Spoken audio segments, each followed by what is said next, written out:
నిన్న మహిళా home minister గారు మీడియా సమావేశంలో మాట్లాడుతూ దిశ చట్టం అనేది అవసరం లేదు, బిఎన్ఎస్ లో ఆల్రెడీ నియమాలు అన్నీ ఉన్నాయి కాబట్టి కొత్తగా దిశ చట్టం అనేది అవసరం లేదు అని నిన్న ఒక స్టేట్మెంట్ ఇవ్వడం జరుగుతుంది. నిజంగా ఇది మహిళా రక్షణ భద్రత విధంలో బ్లాక్ డేగా పరిగణించవచ్చు.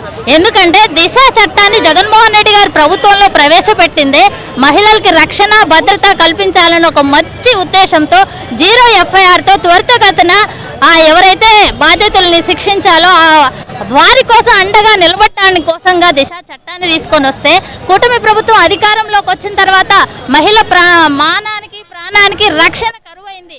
పట్టపగల ఈ ఆటవిక రాజ్యంలో ఆడపిల్లలను బయటకు పంపించాల్సిన పరిస్థితి లేదు. ఇలాంటి పరిస్థితుల్లో మహిళలకు రక్షణగా తెచ్చిన దిశ చట్టాన్ని ఈరోజు మీరు ఉపసంహరిస్తున్నామని స్టేట్మెంట్ ఇవ్వడం చాలా బాధాకరమైన విషయం.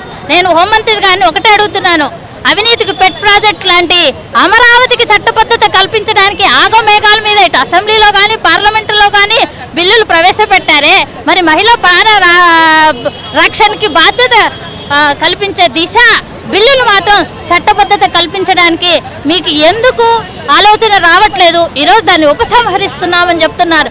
నిజంగా హోమ్ మినిస్టర్గా ఒక మహిళ ఉండి మహిళలకి రక్షణ భద్రత కల్పించాల్సిన బాధ్యత లేకుండా కేవలం మీ మీడియా సమావేశాలు జగన్మోహన్ రెడ్డి గారిని తిట్టడానికి, జగన్మోహన్ రెడ్డి గారి పర్యటనను విమర్శించడానికి తప్పితే మహిళల భద్రత పట్ల ఒక్క సంఘటన అయినా మీరు స్పందించారా? ఈరోజు రాష్ట్రంలో అనేక సంఘటనలు జరుగుతున్నాయి. ఒకటి తీసుకోండి ఎగ్జాంపుల్, ముచ్చుమరి బాలిక అదృశ్యమైంది, 2 ఏళ్ళు అవుతుంది, కనీసం బాలిక ఆచూకీని కనిపెట్టారా? అలాంటి దుస్థితిలో ఈ మహిళా హోంమంత్రి గారు ఉన్నారు. సో మహిళలకి ఎక్కడ అన్యాయం జరిగినా ఈ రోజు వరకు స్పందించని హోమ్ మినిస్టర్ గారు మహిళా రక్షణ భద్రత కోసం జగన్మోహన్ రెడ్డి గారు పెట్టిన దిశ చట్టాన్ని ఉపసంహరిస్తున్నారంటే నిజంగా మీరు ఆ పదవికి అనర్హులు. కాబట్టి ఖచ్చితంగా హోమ్ మినిస్టర్ గారు రిజైన్ చేయాలి. మహిళలపైన చేయి వేస్తేనే భయపడిపోయేలాగా చట్టాలు తెస్తామన్న డిప్యూటీ సీఎం పవన్ కళ్యాణ్ గారు ఈరోజు మహిళా రక్షణ కోసం జగన్మోహన్ రెడ్డి గారు తెచ్చిన దిశ చట్టాన్ని రద్దు చేస్తే దాన్ని ప్రశ్నించకుండా ఎక్కడ దాక్కున్నారు?